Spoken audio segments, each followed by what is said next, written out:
no és meu ni teu, però cal alçar la veu si el volen atacar. Gent que no escolta, gent que no comprèn nostra cultura i sentiment. Lo meu riu al pas dels anys recordarà els germans que avui lluitem per n'ell.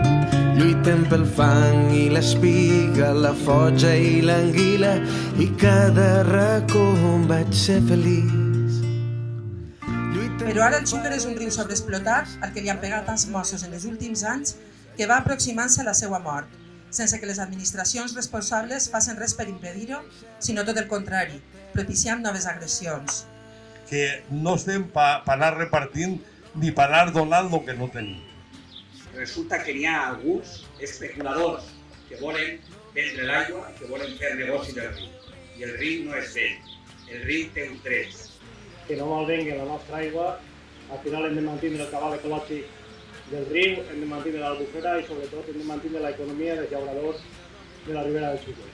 En definitiva, front a una ribera unida, front a un Xúquer que defèn la persistència i la pervivència del riu, n'hi ha unes altres persones que no perden ocasió per a fer negoci d'algo que és de tots, d'algo que s'ha de garantir.